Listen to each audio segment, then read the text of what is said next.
All right, so the pernicious mission creep into the thermonuclear apocalypse continues in the last 24 hours, unabated, as Finland decides that it is going to be shuttering its borders completely on November 30th with the Russians.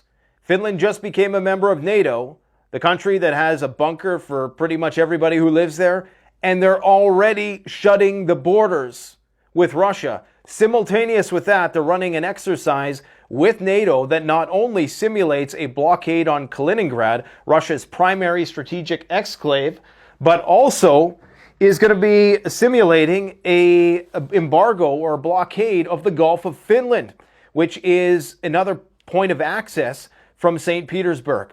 So if there was ever a good time to buy bug-out property, it was years ago. The second best time is most definitely now. Now, what you're seeing behind me here is the USS Dwight Eisenhower, nuclear ticking time bomb on waves, I like to call it, which is currently traversing the Strait of Hormuz. Footage courtesy of a very unstable telephoto lens brought to us by the Iranian Air Force. It's likely that unstable because this aircraft that is taking these pictures is very high in the sky. Thankfully for them, it was a clear day. Now, Iran is clearly showcasing their ability to not only detect and identify and track this carrier strike group throughout its gallivants in the Persian Gulf, but they're also perhaps signaling that they have the ability to take it out. Understand that nuclear-powered aircraft carriers have a nuclear reactor. It's very likely that some ships within this strike group are even carrying nuclear weapons. Because if the threat is potentially going to war with Iran, and don't kid yourself, that's exactly what this is about, then they would most definitely need nuclear weapons to get the job done. They're not fighting that war successfully without nuclear weapons. I think bunker busters are not going to cut it. These underground bases that Iran has are dug in way too deep. Forget about a ground campaign. Never going to happen on Iran. Not in a million years would that be successful. You need millions of troops, I believe. But with nuclear weapons, if they can sneak a few of those through, well, that's another story. But many people forget there's been many aircraft carriers sunk throughout history. None of this size, and none with the technology and the multi-layered air defense systems that these strike group carriers have. However, we're also entering a new age of technology. And these aircraft carriers were developed, a lot of them, before the advent of drone swarms, before hypersonic missiles. I'm sure there's been advances in attack submarines and just naval attack drones. So they have to contend with a lot more now. And eventually, you're going to run out of ammo when you're on a ship. And these ships do require maintenance. The guns require maintenance. If you were to send a volley of hundreds, if not thousands, waves after waves of missiles, eventually you would sink the thing. And then what would happen is you'd have a radiological event at the bottom of the ocean. There would be a massive salvage operation attempt, which would likely fail because they would be under the constant barrage of Iranian missiles. And the Iranians might be able to get them a few F-35s or whatever they have on this thing right now. I guess I should have researched that, because if they don't have their best equipment on there, that might be quite telling, because that might indicate that maybe they are worried about this thing being sunk, if it's like the old F-18s or whatever. But understand, this is a ticking time bomb, these things. And you're looking at fuel, millions of liters of fuel. You have tons of ammunition on these things. I'm sure it's stored in such a way that a single attack is not going to necessarily bring this thing down. And of course, you have to bring down all of the warships that surround it. But this is a very precarious situation, especially if you're in one of these coastal countries. You may be tasked with the cleanup when the smoke clears. Now, maybe this is what they want. Maybe they are hoping to get the attention of the Iranians in the wrong way. Because understand, when this ceasefire breaks, and when the grievances of Israeli families are redressed, I guess you could say, in the best way that the Netanyahu government can in order to stay in power, because they need a war to continue to stay in power, then the war is going to flare up massively. Because you'll notice right now, the attacks on U.S. bases have subsided for the time being. The attacks on the Lebanese border with Israel have subsided for the time being. But the word is coming from the Israeli Ministry of Defense that they're just waiting for this thing to end to completely unleash hell on the Gaza Strip. And at that time, they will have the blessing of not the entirety of the Israeli population, because not all of Israelis agree with the approach that they're taking in the Gaza Strip. But it will be a major hurdle overcome. And of course, because interest in the issue has waned, people have burnt out, as they typically do. People got all really riled up and excited. I'm not saying that you bomb a few hospitals and then it's back in the news. However, we're coming into winter now. So there's been strategic moves made that take into account the weather, and it's harder to protest in the wintertime. It's just a fact, okay? Now, again, there have been nuclear naval vessels that have been sunk over time. In fact, 9 nuclear submarines have been sunk. Most of them are sitting at the bottom of the Atlantic Ocean, and I don't think many of them were recovered. So this is a potential dirty bomb on waves. And it's, I think, exactly what they need to happen in order to galvanize the American populace towards a war. I think the only thing that's going to do it is, you might get there with an American military base and, 50 dead soldiers or something like that. But sinking of an aircraft carrier, that's guaranteed blank check, carte blanche for whatever you want for the military-industrial complex for at least the next 5 years. And so maybe that's what they're hoping for. Maybe they're hoping that the Yemenis try something. Maybe they're just going to, I dropped something while the missiles are inbound. You never know. You just never know, guys. But there's a reason for all these shenanigans, I assure you. Now, let's talk about what's going on in other parts of the world. Finland is shutting its border completely. The reason why? 900 immigrants in a month. Now think about that. They're shutting this entire border. This is a very large border. It doesn't look that large compared to the United States map. We got to get is it the Mercator map? The accurate map? But this is a long-ass border. I mean, just this length right here is 330 kilometers. So we're talking thousands of, maybe not thousands, but a couple thousand kilometers of border. They're going to shutter that completely and compromise their $1 billion in trade, which a lot of it has already been compromised by sanctions, I would presume. But this is major. So what does that tell you? They're shutting their border for only 900 immigrants. Something's weird about that. Remember, Finland, one of the biggest prepper countries in the world, just joined NATO, currently doing exercises so that they can block St. Petersburg from accessing the Gulf of Finland in cahoots with Estonia. That's the plan. Do some sort of blockade. I guess they wish for death because, Helsinki? I mean, that ain't too far from St. Petersburg. That's literally like, boom, it's done, it's over.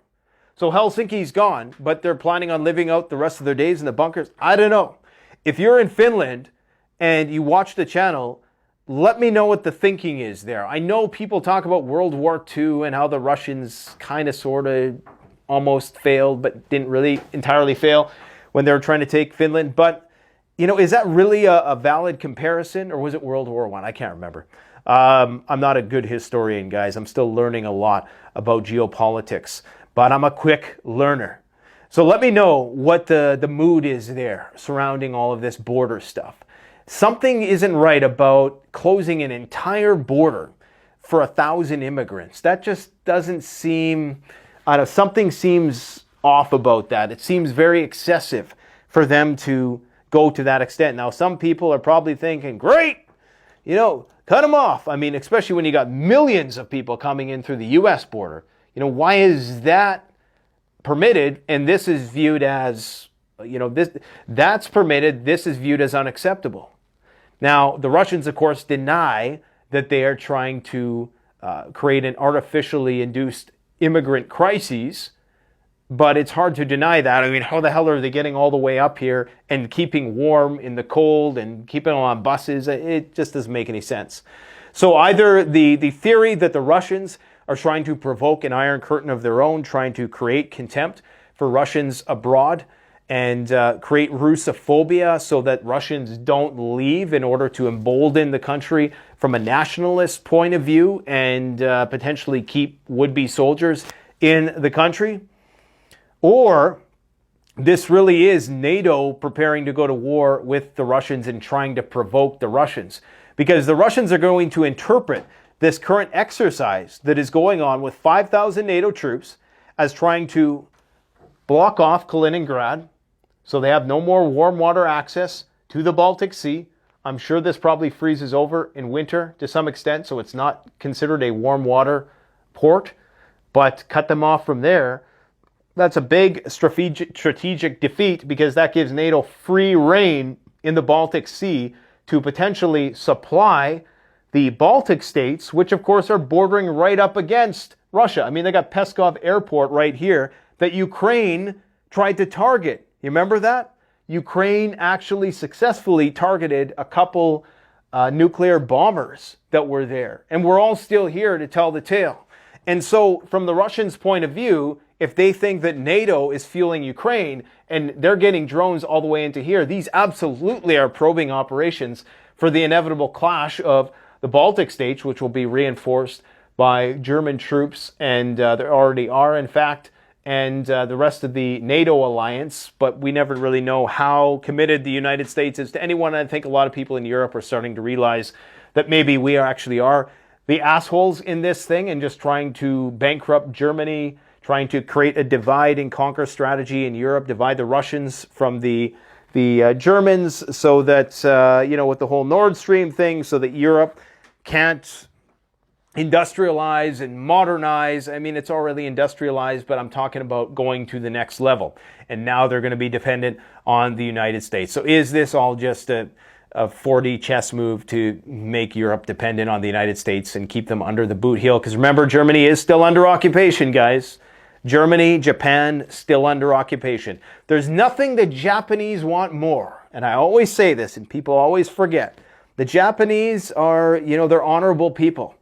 They're willing to just, eat it when they got to eat it. They're very strong-minded people. But I assure you, when the moment comes that they can get revenge for those nuclear bombs that were dropped on their country, they're going to take it. And I think the American military knows it. A lot of people think, well, you see, look how quickly these things came back to life after the war. That's because they were under occupation. They lost the war. Someone has to lose the war for there to be peace. Otherwise, you have perpetual, multipolar, cold war tensions. So somebody has to win. And the only way, unfortunately, somebody wins now is if they are able to survive the nuclear war and then occupy the country so that that they're fighting so that they can't rearm and then just nuke them again someday. So, man, what a crazy, crazy state of affairs. What a crazy state of affairs. 4 years ago, I wasn't even thinking about any of this, and it's just become so abundantly clear that in times of economic contraction and COVID, I got to credit Survival Lily. I quote her all the time when she says that COVID, no matter what the severity was, it was like a wound which is now festering with disease. It was a small cut, but it allowed the disease in. And that disease was economic contraction, decoupling, deglobalization. And here we are today. Wow. Russian military spending is increasing by, get a load of this, 70%. 70%.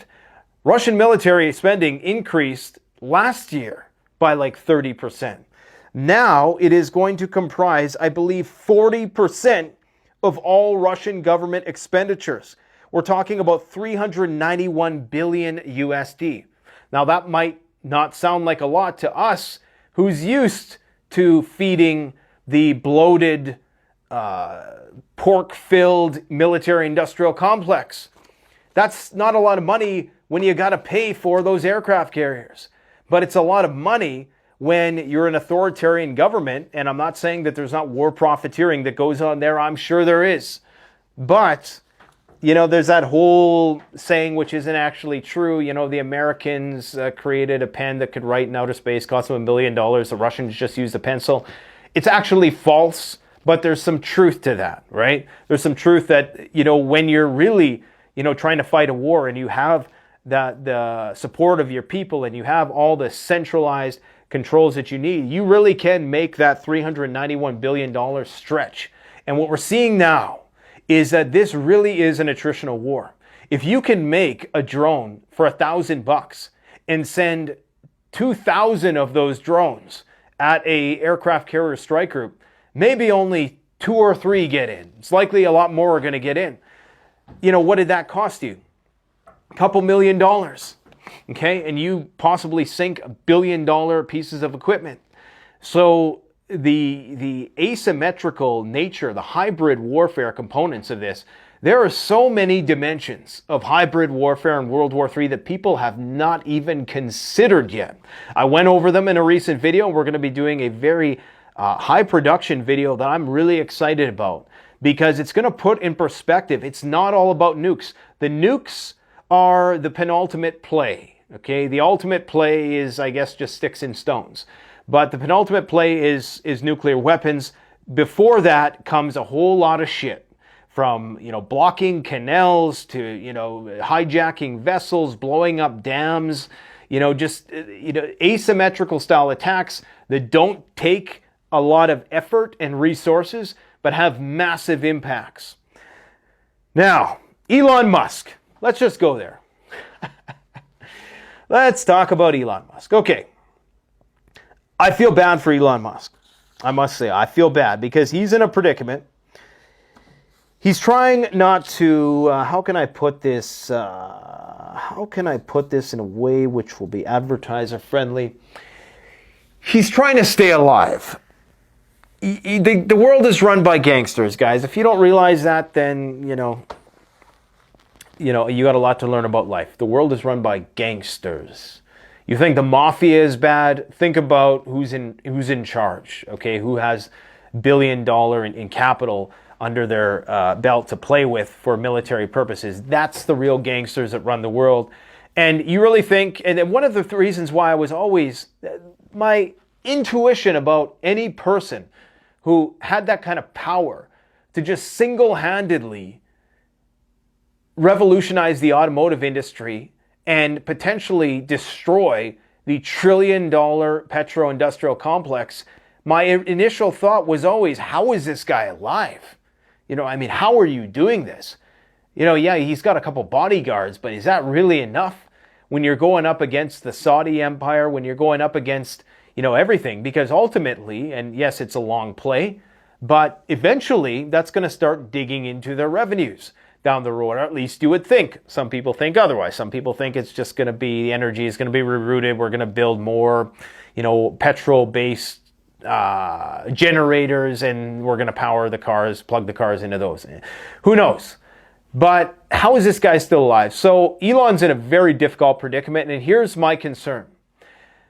It's almost like they're trying to get him on board. Why is Elon so important is the question. You really got to ask that. Okay, so is it because they got Facebook on lock? Is it because they got YouTube on lock? Is it because they got Google on lock? Is it because they got, whatever the other ones, Instagram, whatever the other social media platforms? Why Elon? Why is that really a sign of how powerful Twitter is at this point? That they're bringing him there, or that, you know, it's the advertisers coming on that platform? Now, sure, a lot of these other platforms probably are more tightly regulated. You can make that argument than Twitter is. And Twitter is a little more off the cuff. So it's easier to make a Twitter post than it is a video. And a lot of, YouTube videos have been the process of screening, and the AI algorithms that moderate this platform are far more developed and mature and sophisticated in whatever it is they're trying to do. So, but something tells me that his visit there is to make sure that he's on board with what happens next. And what I mean by on board is kind of like, I just jokingly say, Elon got called to the principal's office. It's basically what happened. Because remember what happened before this thing started. Netanyahu and Elon talk, October 7th happens. Now, Elon goes back to Israel, and I worry that something bad is going to happen again. Of course, he did this in order to get AIPAC off his back, get the ADL off his back, and win back the advertising revenue. Still, he's got people who are abandoning the platform. He's hoping to get those advertisers back. The question is, does he even really need them? Will they secretly kind of come back like some American companies are starting to skirt the sanctions with Russia, or how some of these sanctions are being quietly withdrawn? Is that what's going to happen? It's hard to say, but the reason why I kind of feel bad for Elon, I think he is a visionary guy. I think he's a cool guy. You know, from a personal level, I don't agree with his politics. I don't agree with, not all of his politics. Some of it I do agree with. I'd say about 50-50. But I don't necessarily agree with his inculcation into where he was raised and some of his ideological beliefs about, political beliefs about certain things. But I do think that he's trying to not get suicided, basically. And you know, I mean, it's very easy for someone to say, well, you should do this, and so that I can blah, blah, blah. You know, you should risk your entire life's work so that I can get somewhere in life. Yeah, don't do that, okay? That's just not cool. You know, it's very easy when you're not the world's richest man to say you need to risk everything for our cause. And as legitimate as I think the cause is, a lot of people are protesting right now in many respects. I seen a video the other day of a guy whose daughter was killed, and he's holding his daughter in his arms, and he's just smiling. It's like this defense mechanism that gets activated. The only thing you can do, like, so you don't, you know, want to go do some really, really serious, crazy reactionary shit, is just try to smile with your little dead girl in your arms, okay? As much as I can appreciate, we need to also understand that this small sliver of land of 2 million people is calling the attention of 8 billion people for weeks on end, the largest protest the world has ever seen, bar none. And that factoid alone has not gotten enough attention. So keep it in perspective. He's probably, and I'm not making any apologies. Would I play it the same way if I was in his shoes? I'm not in his shoes. I don't know what happens at that level. I don't know the talks and the back rooms that he's been pulled into by the shadowy, chain-smoking people, you know, like Bill Gates, or Bill Hicks jokes about. Probably Bill Gates too. So anyways, man, that's that. Iranians are going to be getting Su-35s and what are the other ones? Mi-28 attack helicopters and Yak-130 trainers. Now, the reason why I'm showing you this behind me, this is the extended run of the footage of their deep underground military bunkers in which they house just massive arsenals of stuff. They have already built an airstrip. As far as I know, it's underground, and they can actually launch the planes from underground. Now, I may be mistaken about that the entranceway or the exit is where the planes will take off from. So they open the doors and the planes, fly out. At least that's what I'm led to believe. So they were doing all this in preparation for the arrival of these Su-35s, which are among the most advanced fighter craft in the world. Now, not as advanced as the F-22 Raptor or even as versatile as the F-35s, even though the F-35s, yes, it's very contentious talking point to bring up the F-35 in any military conversation, but they're still formidable weapons, and the Iranians do not have a good air force, besides their drones. They have excellent drone technology that they're exporting, and it would definitely be a force to be reckoned with, and they do claim to have hypersonic missiles that have yet to be tested in a high-intensity conflict, so I guess time will tell. But this is important. So they've been preparing what's called their Eagle 44 underground bunker to receive the Su-35 fighter jets, and they're inbound. So let's see what happens. Russia claims, and this is a Russian claim, so don't shoot the messenger. I'm not saying it's true.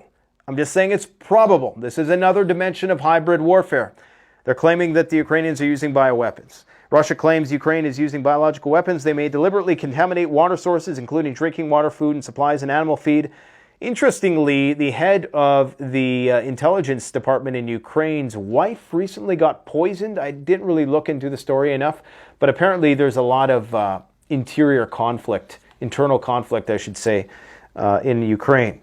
In newly acquired territories, the Russian forces discovered many strains transferred from American collections of thermal cultures, as well as frozen biological media for cultivating pathogens of bacterial and viral environment. This is according to Lieutenant General Igor Kirilov. Again, I'm not saying that this is a valid claim, but I'm just bringing it to your attention. Good to know. The head of the Radiation, Chemical, and Biological Protection of Troops of the Armed Forces. And I believe that that was echoed by Dmitry Medvedev, Nuclear Medvedev. So anyways, it is what it is. What are you going to do? North Korea, they're now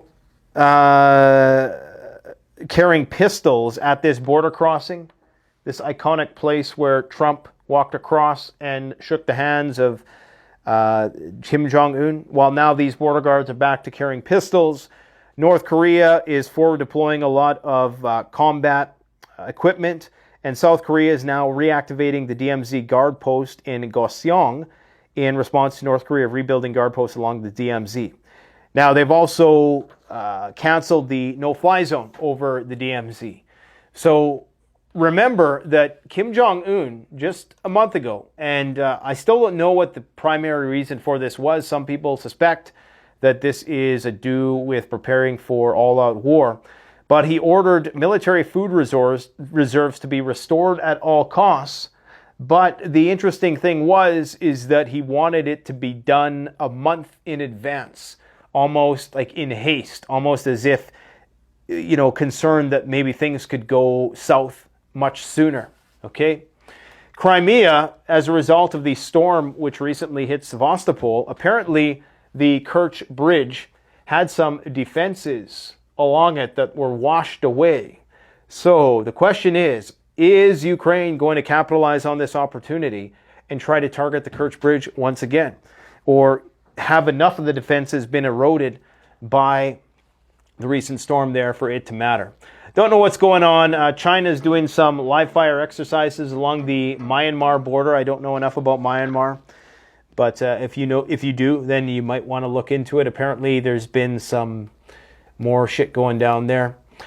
In terms of the climate stuff, so we got a Arctic, which is 6.5 degrees higher than normal. 6.5 degrees. Now understand that the perturbations in the jet stream that are going to arise with such a hot Arctic are enormous. We're going to see crazy storms. I think Boston just got hit by one that may well be the cause of, or at least partly attributable to what's happening here with the recent storm that happened in and around Ukraine. But 4 degrees Celsius shift in the cold direction is all that's required for an ice age. So 6.5 degrees in the opposite direction. This is the reason why the Russians are building so much military equipment up here and putting so many ports and getting so many icebreakers and nuclear submarines, because they're waiting for the Arctic to melt. The Arctic is melting. The sea ice is getting incredibly thin. The actual coverage, what they call the extent of the ice, continues to surprisingly remain the same, but the old ice underneath is melting at a rapid rate. So the thickness of the ice shrinks every year. At some point, we're going to have what's called a blue ocean event, and that will limit or completely get rid of what's called the albedo effect, so none of the sun's light is going to be reflected off, and then some people think we'll have runaway heating after that point in time. And that's when things get wildly interesting, because the jet stream, which is supposed to look like that, starts to look like this, all crazy, okay? That's because what you want is a nice cold top. This is the air conditioner of the planet. You want it to be nice and cold up there and hot along the equator.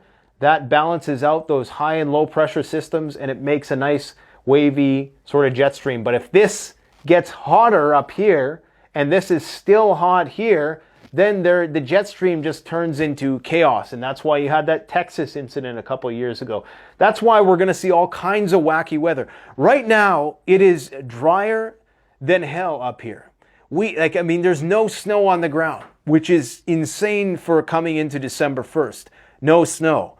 This is the SPEI. I believe it is the evapotranspiration index or something to that extent. I messed that one up. I butchered that one, but this will show you the global drought situation, okay? So you can see anything reddish to reddish brown is in a state of drought. Now, this fluctuates from year to year. We know that and the reason why we care about this as preppers, because the price of food. The crazier the weather gets, the more energy you need to put into the system to grow food. And just to, make sure that we can keep the lights on. The more air conditioners you got to run. The more heaters you got to run in certain places where maybe you didn't need heaters before, and now you need air conditioners in places where you didn't before. So this just messes with things. It throws a wrench in the whole thing. So it means more energy, which increases energy costs. There's going to be places which you're not going to be able to grow food. Or, insurance companies are just not going to want to deal with it. So farmers aren't going to operate there.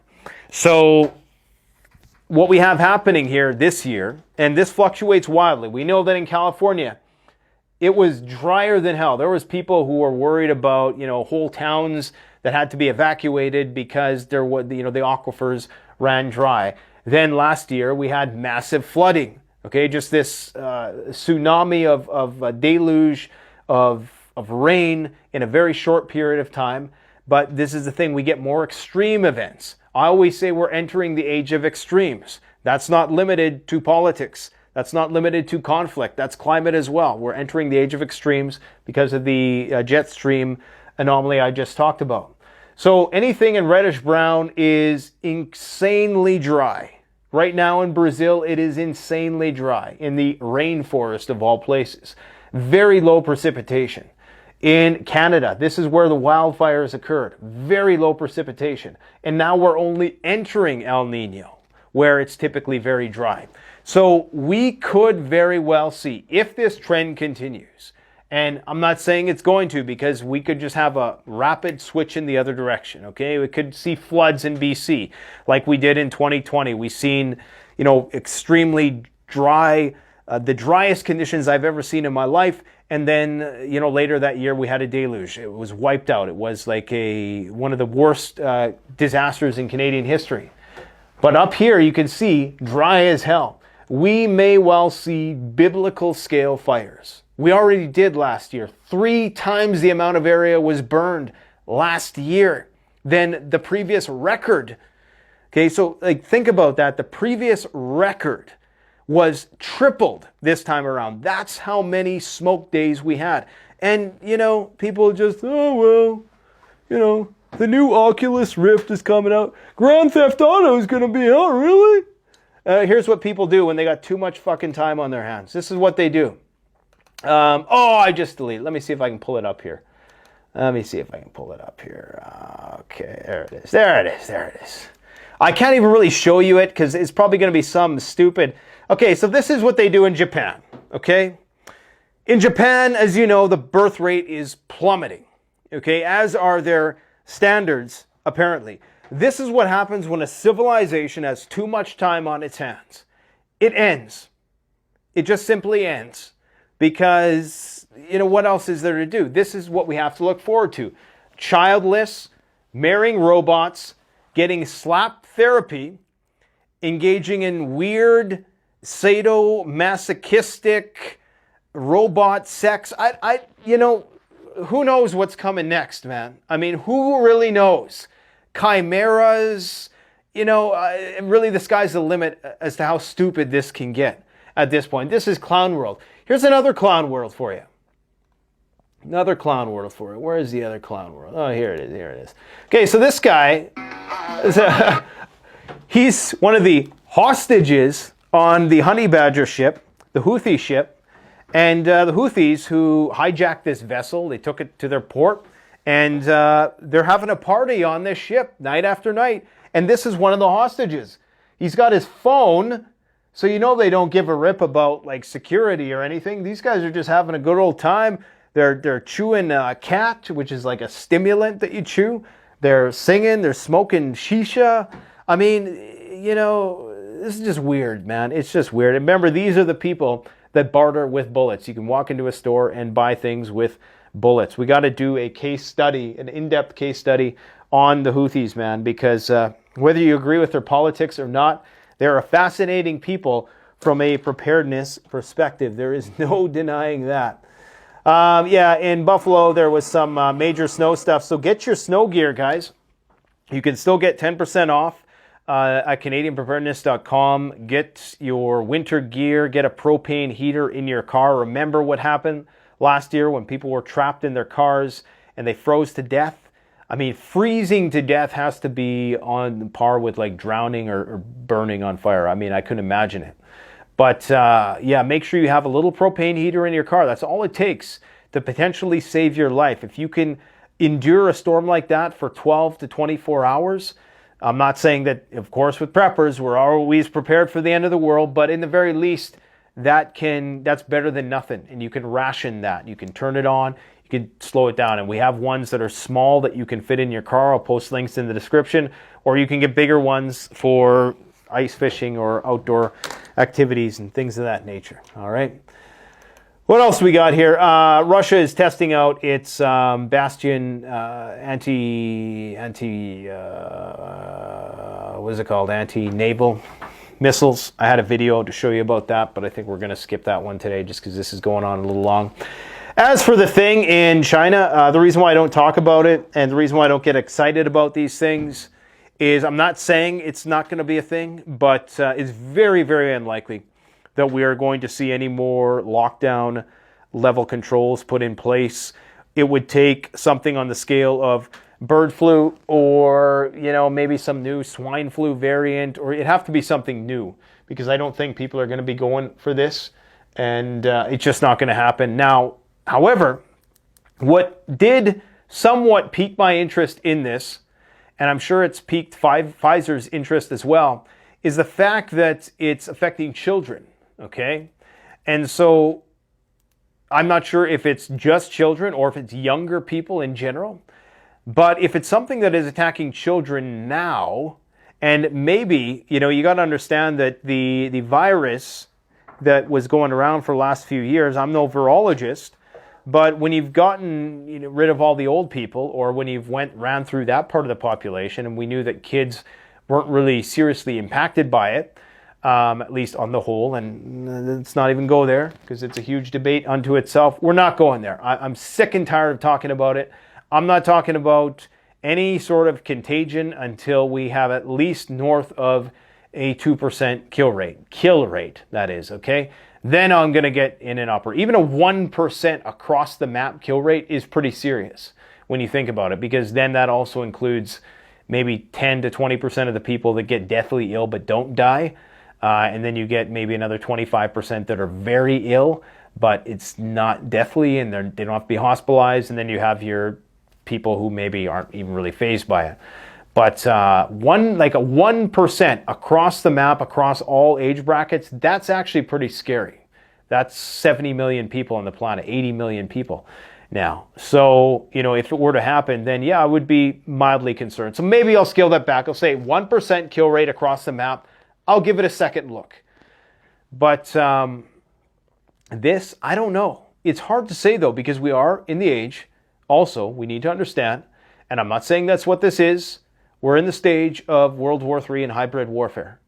And the Chinese let it go. They opened the floodgates. Remember, people were revolting. They said, okay, you want us to open the floodgates? They were locked down tight, like, 24/7 lockdown for years, 2 years, until they finally just said, okay, there's riots. Let's just, screw it. That was it. And then, it kind of fizzled out. So what's up with that? And they compromised their own economy. Remember that, right? So I still don't understand what the true motive of all that was. I still think there was perhaps some ulterior motive that the Chinese were trying to do in shooting themselves in the foot.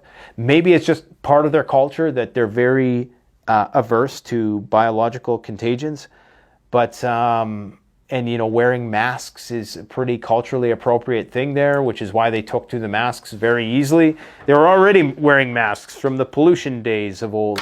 So, you know, but here, I remember when I was the first one to wear a mask in the store because I didn't know what was going on. And that's the thing with preppers is, you know, when there is a serious threat, we take it seriously. When we realize that, okay, maybe the threat isn't as serious as was really made out, then that's when we use common sense. You know, I'm going to end on this note, man, because I was in the grocery store today. And I don't know what's wrong with the kids nowadays. Other people's kids, of course, not my kids. It's always other people's kids, right? But something's not right. I'm walking through the grocery store, and this kid's pushing a cart. I don't know where his mom is. I mean, there's kids running all over the place, parentless children just running all around. You know, I was used to criticize those leashes that people put their kids on. But now I'm starting to realize, well, maybe some people should have that for their kids. But kids just running riot, that's fine. I like kids. I have no problem with, you know. But this kid is pushing this cart, had to at least be 12 years old, at least. Now, my kids had common sense and decency, you know, ingrained into them from the time they knew how to use it, 5, 6 years old. You show people respect. You show people courtesy.